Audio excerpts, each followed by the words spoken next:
Hello mga ka-Andrep, good evening po sa ating lahat. Welcome back again to our channel. Kumusta po kayo? So ayan, kagagaling lang namin ng bangko, ng East West in particular. So share ko lang po sa inyo para po doon sa mga may loan ngayon, may hinuhulugang sasakyan. So nag-loan po kasi ako ng nag-loan kami ng yung 4x4 pick-up wild truck sa Ford, yung aming ginagamit ngayon. Actually, napaka-useful niya sa amin, or bilang doon sa mga may negosyo, ayun, napaka-useful ng mga ganong klaseng sasakyan sa atin kasi nagagawa talaga namin siyang kargahan. So, ayun nga, share ko lang, 2018 ko po yun ni loan ng April 2. So, 18, 19, 20, 21, 22, 23. So, ina-expect ko po na nung pagka April is, na siya, tapos na, 2023, pang 5 years na. So, ayan. Ito ang share ko sa inyo is medyo masaya na nakakainis. So, hindi ko lang talaga mapigilan. Kasi baka may mga hinuhulugan din kayo sa sasakyan. Let's say na kumuha kayo 2019, mga ganun, 2020, 21, yung naabutan ng pandemic. So, ganito ang nangyari. So, in-expect po namin, di ba, pang 5 years niya. Nandoon na sa 5 years is matatapos na siya. So, sobrang excited talaga namin. Kasi nga, matatapos na.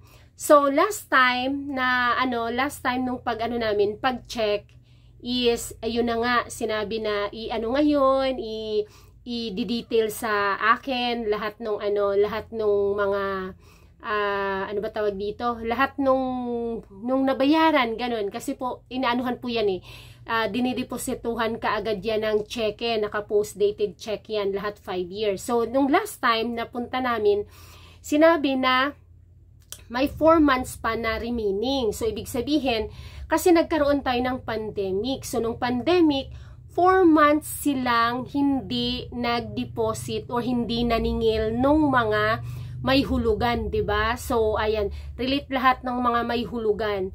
Kasi mandated daw 'yon ng Bangko Sentral at ng gobyerno na hindi sila maniningil ng mga kanilang dapat singilin sa mga may loan sa kanila. So, yun yung last namin na pagkakalam. So, ina-expect ko talaga nung matatapos, nung April. So, since may 4 months, April, May, June, July, August. So, August nga, ayan, kauwi lang namin. August nga bumalik kasi dapat matatapos na ng August. So, pumunta naman ako doon para i-check na nga, pumunta ako ng bangko para i-check na ang ORCR kung kailan makuha, kung paano makukuha, ganon. So, in-expect masaya akong pumunta doon kasi alam kong last payment na kasi nga may 4 months na hindi nila diniposit yung mga cheque natin. So, ibig sabihin tuloy-tuloy pa yun na i-deposit. Ang hindi ko alam talaga is ganito. So, yun na nga, in-expect ko na April matatapos, so hindi. Kasi may 4 months pa kasi nga hindi diniposit yung mga cheque.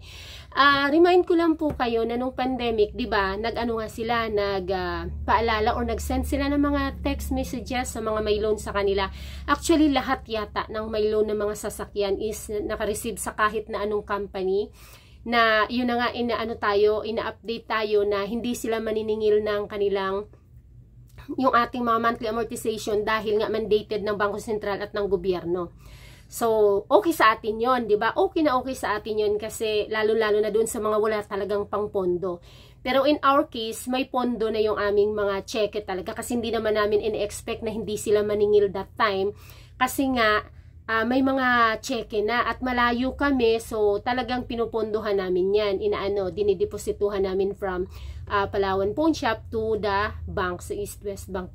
Ito na, Diyos ko, pinakausap sa akin yung customer service doon sa car loan nila, auto loan, ganun, customer service.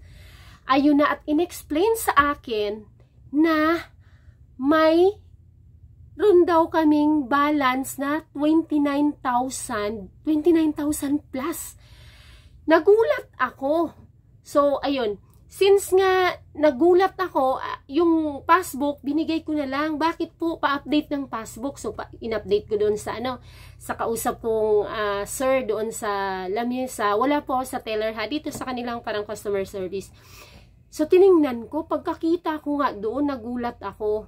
Kausap ko yung bakit po yung aming savings na 30,000, kinuha as yung balance niya, 000, tapos mayroon pa akong utang na 29,000, magkano yun yung passbook ko na dito, 29,500 plus.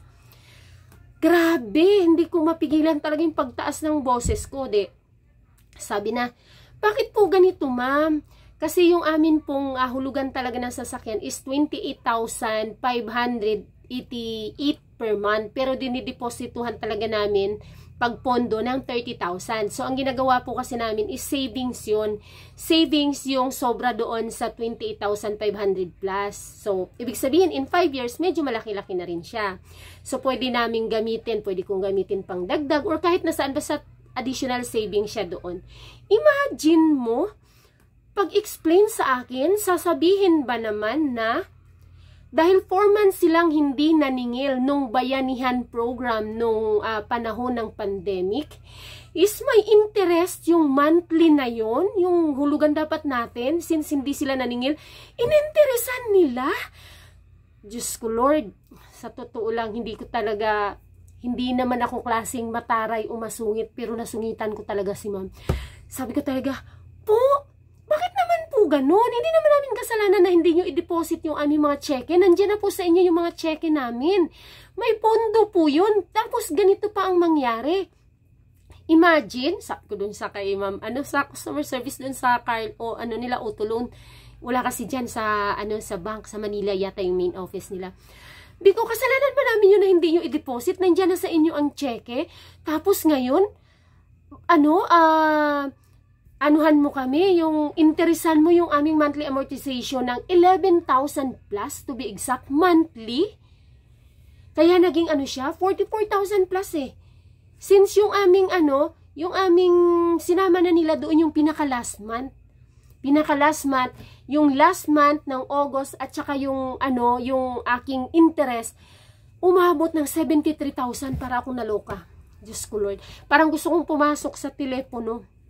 In-explain sa akin na kaya po yan 73,000 ma'am, kasi yung 28,000 is yan na yung sa last payment na last payments na ngayong buwan ng August, kasi August na ngayon. And then yung yung 43,000 is interest po yan nung 4 na buwan na bayanihan program. Diyos ko Lord. Diyos ko, sa totoo lang, kahit kalmado kang tao, kahit po ikaw ay malawak ang pangunawa, makaramdam ka talaga ng inis sa ganung pagkakataon. Kasi inis na inis talaga ako. Yung savings niya, 30,000, inuna na daw nila yun.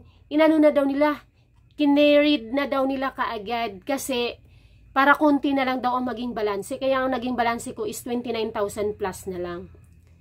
40,000 plus sa 4 months. Interest lang po yun. Interest. Imagine mo, interest. Nagbayanihan program para makatulong na hindi maningil. Tapos, ano ba yun? Tulong o pahirap? Imagine mo, hindi ka nga siningil. Kasi bayanihan program, kasi pandemic. Pagkatapos, sa dulo naman pala, mas naging kalbaryo pa. Ang masakit po dito na part, kasi yung sa text message po nila, nag-text messages daw po yan sila sa mga may loan. Na sinasabi daw po nila na hindi sila doon, ina-acknowledge ko naman yun, naka-receive po talaga ako ng text na hindi sila collect ng loan kasi pandemic, dahil sa bayanihan program, and then say yes or no. So, nag-yes naman ako doon. Ni-yes ko kasi nga, ina-expect ko na parang payag ka ba? Ganun yung pagkaintindi ko payag ka ba? Okay ba sa'yo na hindi kami maniningil ng monthly amortization ng loan nyo ngayon dahil pandemic at nasa bayanihan program tayo? Siyempre, nag-yes ako.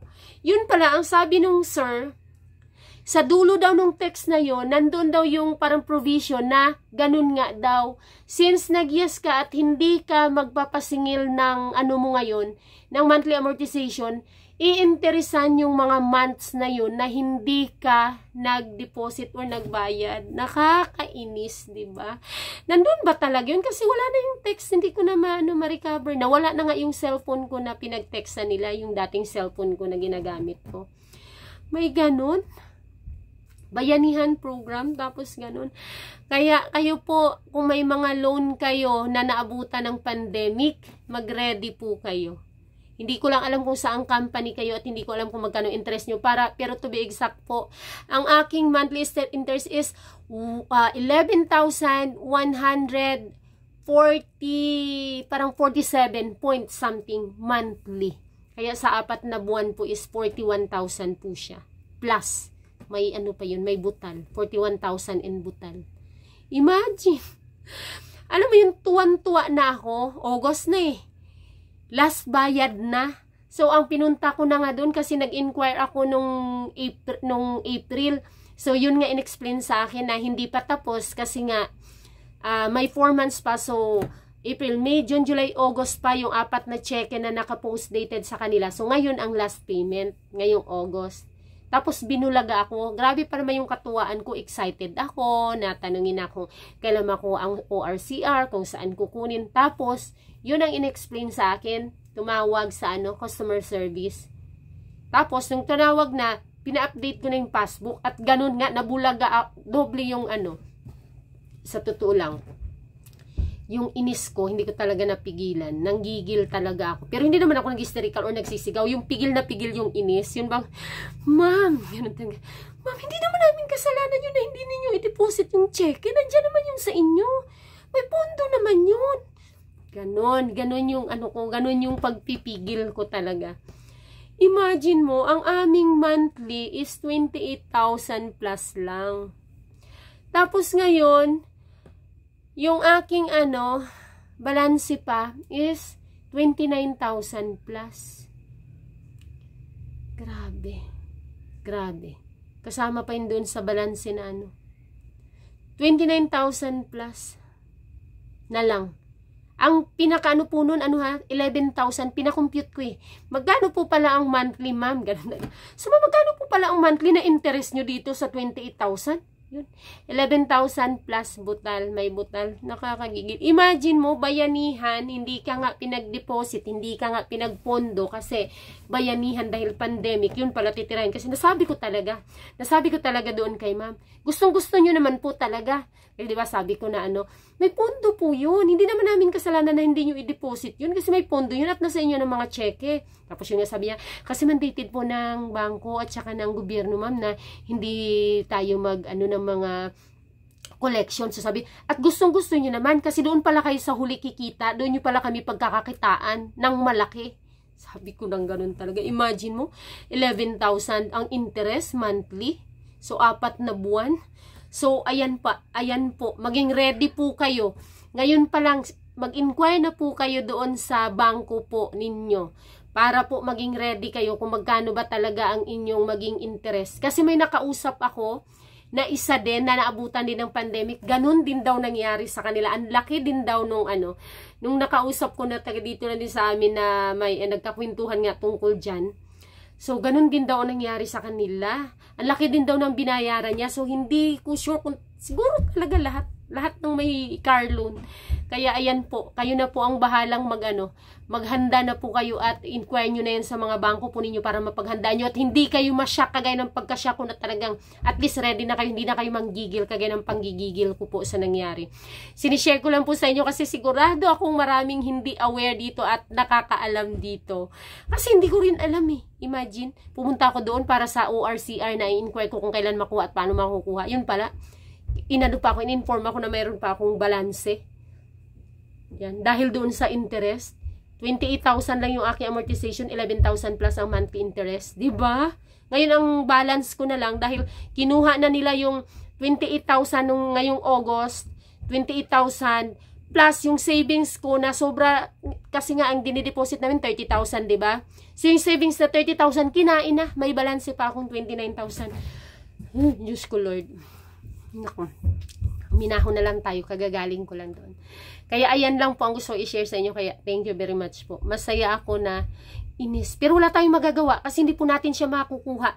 Kasi yung sa friend ko rin na may van, ganun din ang nangyari, pandemic. Lumaki kasi yung monthly nila no 35,000. Umabot ng parang 100,000 plus doon din. Tapos, hindi nga nila nababayaran kasi nga nainis, kukunin na talaga yung sasakyan, kinuha na talaga yung sasakyan, doon niya na kinuha sa kasa ulit. Patapos na yun ha, yung interest na lang hindi niya binayaran kasi nga nainis nga siya, ayun. Tapos yun niya, inawayawan niya yung yung kanya ahente kasi nga bakit hindi in-inform na ganun. So wala lang akong maano talaga, hindi naman ako ng away pero talagang nabuntunan ko ng inis yung customer service na kausap ko. Kaya yan, maging ready po kayo ha. Yun lang po ang gusto kong i-share sa inyo dahil sobrang nagsusumiklab ang aking damdamin. Ayan, Diyos ko, ang sarap ng may service ka tapos ganun yung maranasan mo, di bali huli na rin naman. Kaya ayan, please paki-share nyo po yung video na ito para mas marami pong makaalam at mga kakilala nyo rin at maging ready din sila sa ganito palang kakaharapin nila pag akala nilang tapos na yung kanilang car loan kung naabutan kayo ng bayanihan program nung pandemic. See you on my next video at ayan, yung mga wala pang service dyan, ayan, kumuha na kayo kasi wala ng pandemic, wala ng bayanihan program. Thank you so much! Bye-bye!